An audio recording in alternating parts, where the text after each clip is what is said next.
E aí pessoal, tudo bem? Professor Giovanni aqui e hoje dando sequência aí ao sistema endócrino, que está dentro dessa parte do desenvolvimento humano. Então nós já falamos aí sobre sistema nervoso, tivemos algumas aulas aí falando de sistema nervoso e nessa aula vamos trabalhar o sistema endócrino. Quando a gente fala de sistema endócrino, a palavra endo quer dizer dentro, crina quer dizer o que? Secreção. Uma secreção endócrina são substâncias que são liberadas no sangue. Então, quando você tem uma glândula endócrina, se eu falar assim, olha, essa glândula é uma glândula endócrina, significa que ela produz uma substância que é secretada no sangue, certo? Isso significa, então, ser uma glândula endócrina.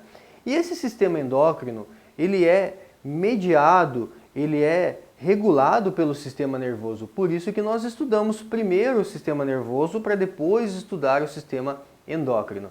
Bora lá então dar uma olhada quais são as glândulas importantes. Destaco aqui para vocês glândulas endócrinas, em azul aqui, né? Na cor azul. Então nós temos glândulas que são glândulas endócrinas. A gente vai falar sobre cada uma delas ao longo das aulas aí. Temos a hipófise, temos as paratireoides, a tireoide, que é uma glândula que fica aqui bem no seu pescoço, o timo, que é uma glândulazinha que fica mais ou menos aqui no meio do nosso peito, e temos as suprarrenais, que são duas glândulazinhas que ficam em cima dos nossos rins. Então essas são glândulas endócrinas importantes, certo? Então podemos ainda falar de glândulas que são glândulas mistas. A palavra crina você já sabe que é secreção. Professor, mas agora apareceu a palavra anfícrina. O que é anfi? Anfi quer dizer dupla, crina, secreção. Existem algumas glândulas que elas têm dupla secreção, ou seja, elas secretam substâncias diretamente no sangue, essa função é uma função endócrina, mas elas podem secretar substâncias também em cavidades, como por exemplo, os testículos, os ovários e o pâncreas são glândulas anfícrinas. Pense só, um testículo ele produz testosterona e a testosterona ela é lançada no sangue, então tem uma função endócrina. Mas o testículo também produz espermatozoide e espermatozoide você sabe, não vai para o sangue. Então nesse caso tem uma função exócrina. Como o testículo tem duas funções, endócrina e exócrina, nós chamamos de glândula mista. A mesma coisa acontece com o pâncreas. O pâncreas produz insulina, que é um hormônio que vai para o sangue, mas ele também produz o suco pancreático, que vai lá para o seu intestino delgado.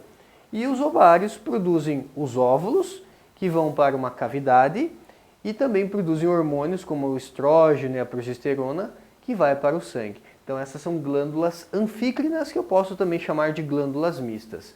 Mas nesse momento eu gostaria de falar um pouquinho mais especial com vocês sobre a hipófise. A hipófise é uma glândula que ela é bem pequenininha, mais ou menos do tamanho de uma ervilha. E a hipófise, só para você entender, ela fica mais ou menos aqui, ó. Se você colocar o seu dedo bem no meio entre as suas sobrancelhas, bem no meio aqui da sua cabeça, e você imaginar o encontro, a projeção do seu dedo, você vai chegar bem no local da hipófise. Podemos dizer que a hipófise fica na base do nosso cérebro. E a hipófise ela tem duas estruturas, Ela é dividida em duas partes. A adenohipófise e a neurohipófise. Ela é dividida em duas partes. Como se eu estivesse olhando para lá, ó. A adenohipófise é a hipófise anterior do meu corpo e a neurohipófise é a hipófise posterior. Então posso chamar neurohipófise de hipófise posterior, adenohipófise de hipófise anterior.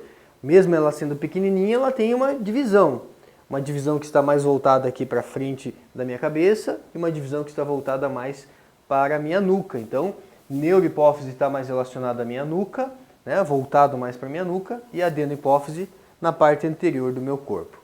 Quando a gente fala de adenohipófise, então a hipófise você já sabe, ela é uma glândulazinha pequena, mas ela é muito importante, gente. Poderia dizer que a hipófise é a principal glândula do nosso corpo. Nossa, professor, por que ela é a principal glândula do nosso corpo? Porque ela controla outras glândulas. Então ela produz algumas substâncias que são hormônios, como o hormônio STH ou GH, que é o hormônio do crescimento, Eu vou usar aqui, né, esses códigos, mas a gente vai aprofundar ao longo das aulas em cada um desses hormônios, tá? O GH é o hormônio do crescimento, que pode ser chamado também de STH. Temos a prolactina, que é um hormônio produzido pela adenohipófise, que está relacionado à produção de leite lá nas glândulas mamárias. Temos o FSH e o LH, que são hormônios que vão controlar testículos e ovários. Por exemplo, o FSH, ele controla a produção de espermatozoide nos homens. Nas meninas, ele controla o processo ali de ovulação, está associado ao processo de estimular folículos a desenvolverem. Nós temos o TSH. O TSH é um hormônio que controla o funcionamento da tireoide, né? Começa com T, T de tireoide, dá para fazer essa associação. Temos ainda o ACTH. O ACTH adrenocorticotrófico, ele estimula o funcionamento das glândulas adrenais. Então veja que a hipófise, ela é pequenininha, mas a ação dela é em todo o seu corpo praticamente. Ela vai controlar o funcionamento de outras glândulas. E nós temos a neurohipófise. A adenohipófise, você viu que ela produz vários hormônios. A neurohipófise não produz hormônios, mas ela libera hormônios que são produzidos pelo hipotálamo. Então quem produz? O hipotálamo. Mas quem libera os hormônios? Neurohipófise.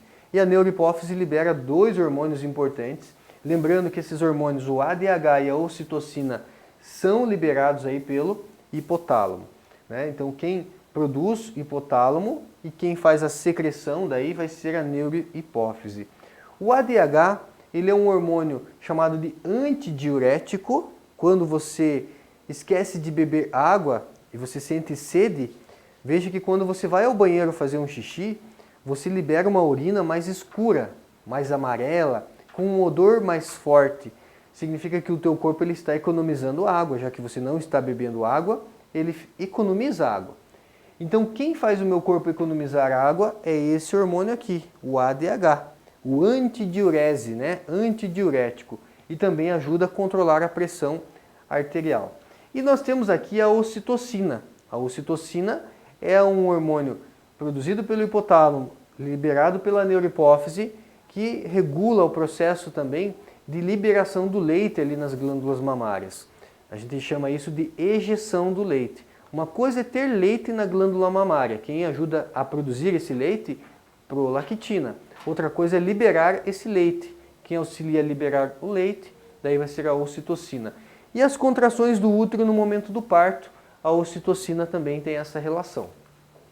Vamos dar uma olhada aqui como se pudesse organizar então, né, o seu pensamento. Professor, deixa eu ver se eu entendi. Então a adenohipófise tem esses hormônios aí, né, que estão aparecendo na tela para vocês. O GH, o FSH, o LH, prolactina, o ACTH e o TSH. A adenohipófise produz e secreta esses hormônios. O GH, hormônio do crescimento. Então coloquei na tela aqui para você saber que ele é o hormônio do crescimento, que vai ser responsável pelo crescimento dos ossos, das cartilagens, do músculo. Você tem o FSH e o LH, que está associado ao estímulo de gônadas, de testículos, de ovários. Então coloquei aqui um resuminho para vocês, ó. Ele estimula ali os testículos e ovários. Esses hormônios são chamados de hormônios gonadotróficos. A prolactina vai agir nas glândulas mamárias, produzindo leite. O ACTH é o adrenocorticotrófico, que vai agir lá nas adrenais, na produção de cortisol e adrenalina. E o TSH, o hormônio tireotrófico, ele vai agir ali na sua tireoide. Tireoide, que é uma glândula que controla o funcionamento do seu corpo, o metabolismo do seu corpo. Então ele vai agir na tireoide para que produza ali o hormônio T3 e T4. Então tá aí uma visão geral da adenohipófise. Passei rapidamente porque a gente vai aprofundando em cada um desses pontos aí, certo? E nós temos a neurohipófise. Eu gostaria que você lembrasse então que a neurohipófise, ela não produz hormônios. Quem produz hormônios, você vê que acima da neurohipófise aí aparece para vocês o hipotálamo. O hipotálamo produz e a neurohipófise, então, é ela que faz o quê? É ela que faz a liberação desses hormônios. Mas quem produz o hipotálamo. Dois hormônios, a ocitocina e o ADH. A ocitocina também age nas glândulas mamárias. e eu coloquei ali a palavra ejeção. O que é ejeção? Ejeção é a liberação do leite. Uma coisa é ter o leite na mama, outra coisa é liberar o leite. Então, quando a criança começa o estímulo das primeiras mamadas, é o momento que essa mulher vai produzir mais ocitocina. Então, veja que interessante, o ato da criança mamar faz com que a mulher aumente a produção de ocitocina. Aumentando a produção de ocitocina, gente, pelo hipotálamo, essa mulher ela vai conseguir então amamentar o seu filho dali a algumas horas, né? Porque a criança começa a estimular, o estímulo da criança faz com que essa mulher produza mais ocitocina, que faz com que ela ejete esse leite, né? Ou libere esse leite. O ADH é o hormônio antidiurético. Diurese quer dizer, pense assim, ó, diurese quer dizer eliminar líquido, né?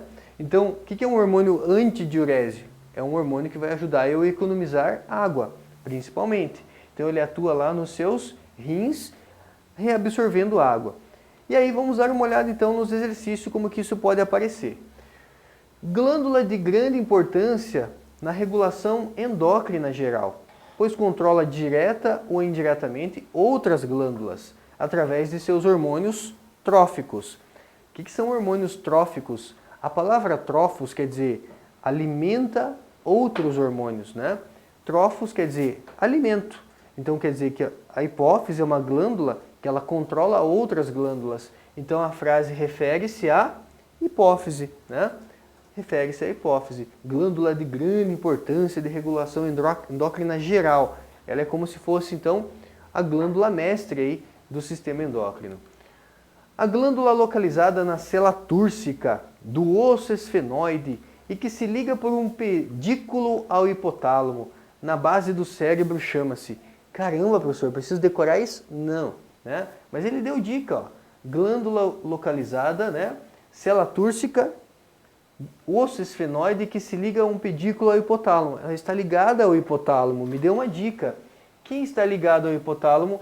Lembra que eu falei para vocês? A hipófise está na base do nosso cérebro, então nós temos aqui também a hipófise.